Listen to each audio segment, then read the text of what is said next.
तो जो उगाही का खेल है वो खुलकर सामने आ जाएगा। जांच शुरू है। ये कहा जा रहा है कि क्रूज की जांच को भटकाने के लिए नवाब मलिक पिछले 20-22 दिन से अलग अलग तरीके से चीज़ों को सामने ला रहा है। मेरा काम है जो गलत चीज़ें हैं, अगर कोई आँख पे पट्टी बांध ले तो उसकी आँख की पट्टी खोलना ये मेरा फ़र्ज़ है। मैं और एक बात बता रहा हूँ, जो जांच के लिए लोग आए, क्रूज की पार्टी फैशन टीवी ने आयोजित किया था।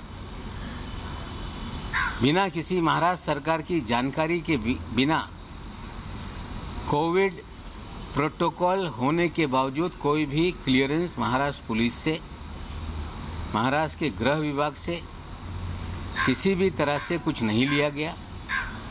सीधे डायरेक्टर शिपिंग से परमिशन लेके इसे परमिट किया गया।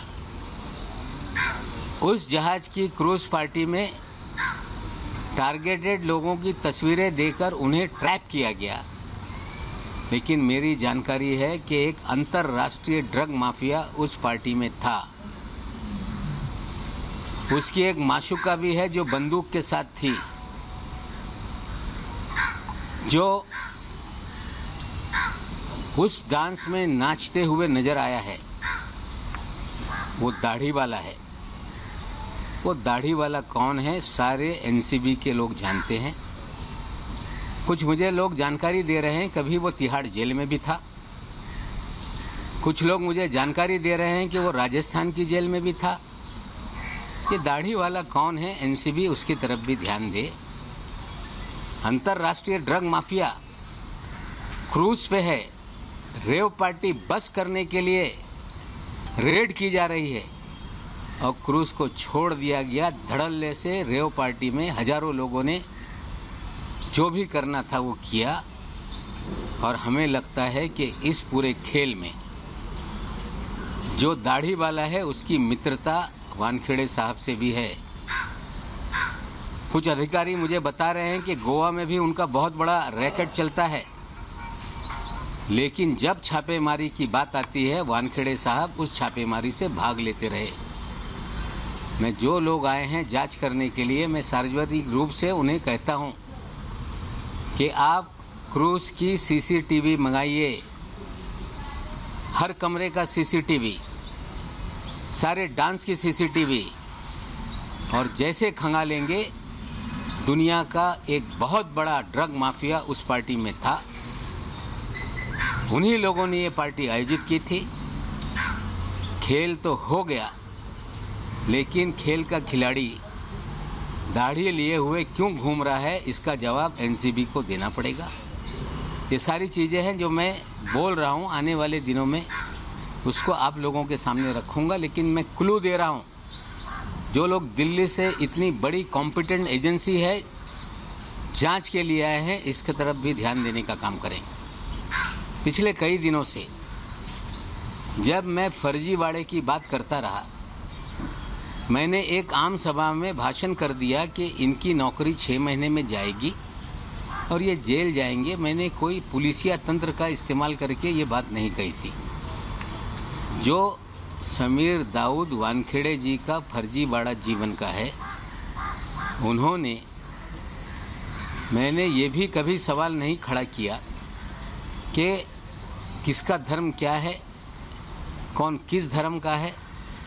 मेरा सवाल इतना ही है कि समीर दाऊद वानखेड़े ने फर्जी दस्तावेज के आधार पर शेड्यूल कास्ट का सर्टिफिकेट बनवाया और उस सर्टिफिकेट के आधार पर कंपटीशन में बैठे, आईआरएस का पद हासिल किया और देश में एक होनहार दलित शायद किसी गांव में गरीबी में पढ़कर आगे जाना चाहता होगा या किसी शहर में झोपड़ी में रहकर उसने तैयारी की होगी, ऐसे एक होनहार दलित का अधिकार छीना गया। ये विषय हमारा ये है। हम कोई धर्म की चर्चा नहीं करते रहे। हम जो फर्जीवाड़ा समीर वानखेड़े का है, फर्जी तरीके से सर्टिफिकेट ली गई और उसके आधार पे नौकरी ली गई, ये मुद्दों को हम उठाते रहे। जब मैंने पहला बर्थ सर्टिफिकेट डाला तो सब लोग टूट पड़े कि ये फर्जी है। फर्जी है तो असली कहाँ है, उनके परिवार के लोगों को बताना पड़ेगा। आज मैंने अपने ट्विटर पे एक बहुत सुंदर जोड़ी का एक फ़ोटो डाला है, जो 7 दिसंबर 2006 के दिन लोखंडवाला कॉम्प्लेक्स में जो शादी रचाई गई, निकाह हुआ, उस निकाह नामे को भी उसमें हमने डाला है। 2 बॉक्स उसमें ब्लैंक कर दिए गए हैं, जिसमें लड़की के पिताजी का नाम है, उनके चाचा जी का नाम है। वो ब्लैंक एड्रेस इसलिए रखा गया है कि उनको बड़े पैमाने पे धमकाया जा रहा है। उनके साथ भी बहुत कुछ चीज़ें हो रही हैं, इसलिए हमने वो 2 चीज़ें ब्लैंक रखी है। और ये भी कह देता हूँ कि कल तक जो बर्थ सर्टिफिकेट पे उंगली उठा रहे थे, वो टेम्पर्ड सर्टिफिकेट है। वो महानगर पालिका के रिकॉर्ड का हिस्सा है। ऑनलाइन सबकी बर्थ सर्टिफिकेट नज़र आती है, समीर दाऊद वानखेड़े की सर्टिफिकेट नज़र नहीं आती। हमने वो रजिस्टर में 1.5 महीने तक खोज करने के बाद स्कैन करके कंप्यूटर में है, वहाँ से हमने स्नैपशॉट निकाला है। जिम्मेदारी से कह रहा हूँ कि ये जो कागजात हमने डाले वो असली हैं, सरकारी ऑफिस का दस्तावेज है।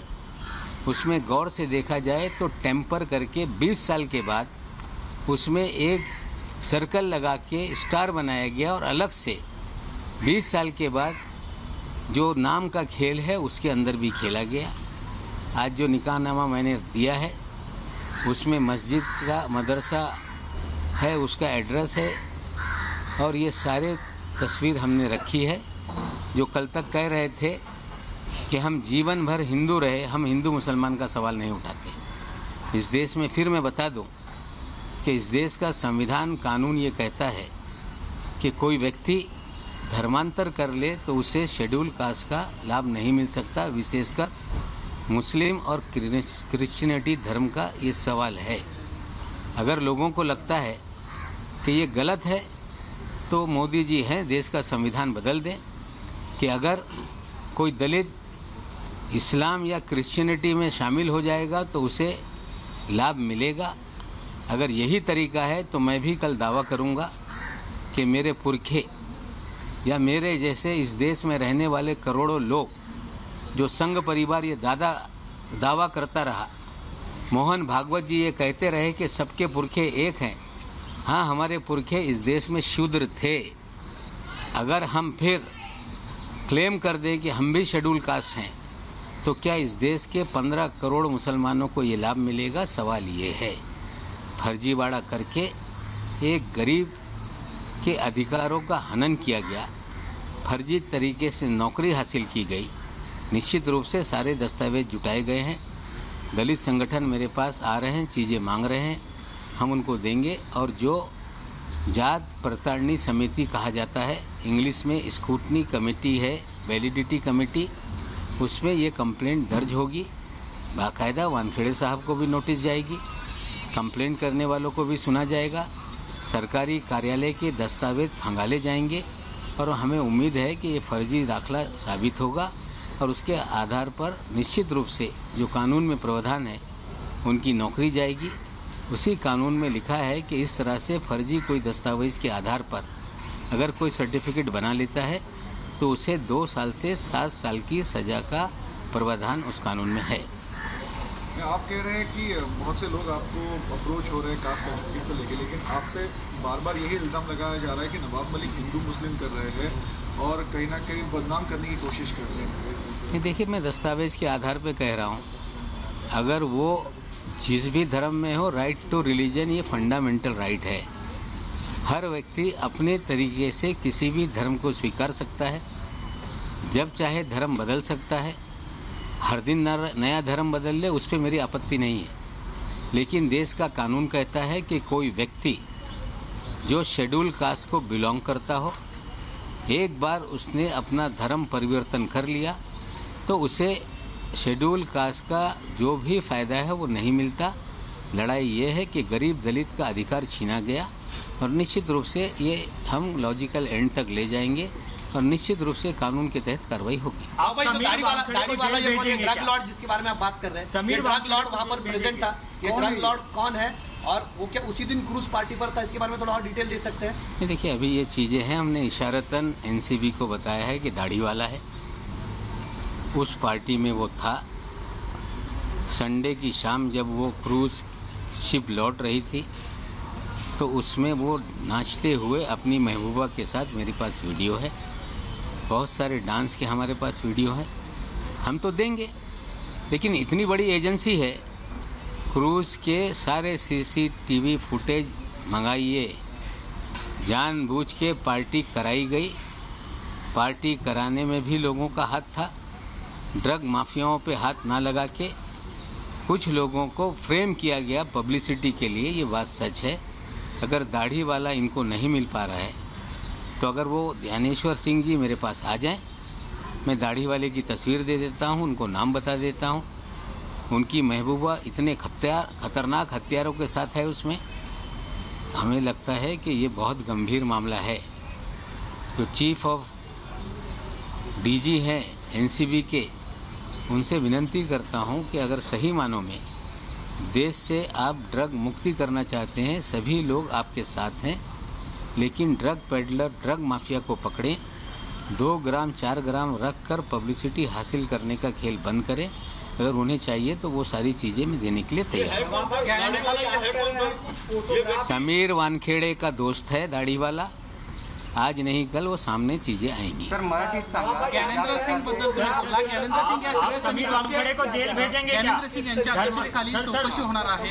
सर कास्ट सर्टिफिकेट को लेकर के जेल भेजेंगे आप? घेतल्याने सगळे आरोप सर वानखेडे को जेल भेजेंगे? त्या समितीचे प्रमुख आहेत, आता देखील नहीं, देख लीजिए, ऐसा है कि जांच हो रही है, अभी हम कोई जांच पे उंगली नहीं उठाना चाहते।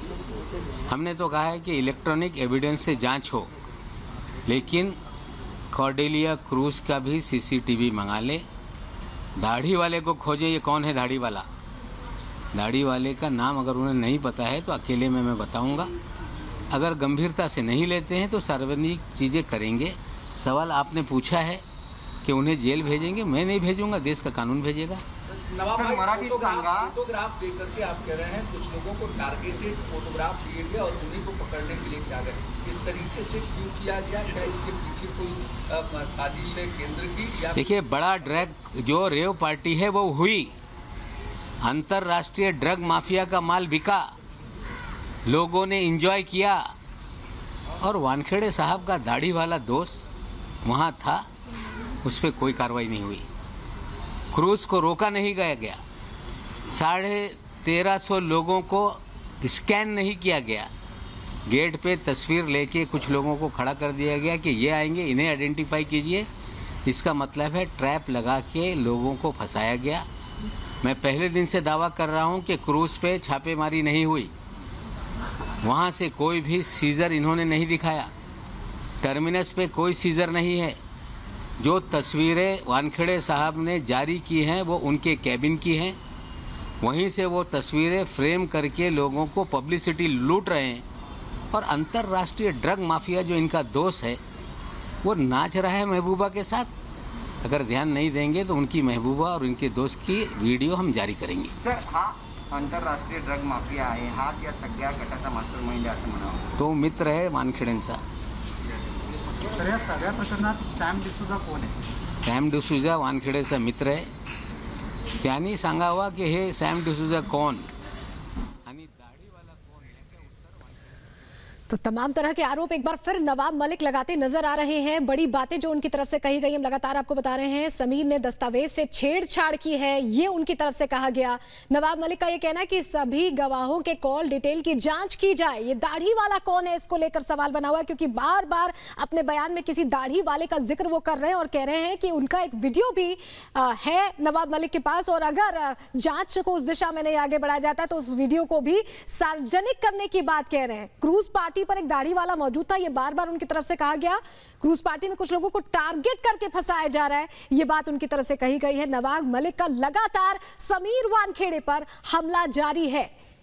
एक तस्वीर का भी वो जिक्र कर रहे हैं जो उन्होंने आज शेयर की है अपने सोशल मीडिया अकाउंट पर, और कहना है कि ये वो शादी की तस्वीरें हैं जो कि समीर वानखेड़े छुपा रहे हैं। दाढ़ी वाले का जिक्र वो बार बार कर रहे हैं कि आखिर ये शख्स कौन है, ये अब एक बड़ा सवाल बना हुआ है। उनका कहना है कि समीर वानखेड़े के दोस्त हैं और जो क्रूज पार्टी हुई थी उसमें कुछ लोगों को टारगेट किया जा रहा है। पत्र की बातों को नजरअंदाज करना ठीक नहीं है, ये भी उनकी तरफ से कहा गया। समीर वानखेड़े के धर्म पर सवाल नहीं खड़े किए, ये भी नवाब मलिक ने कहा।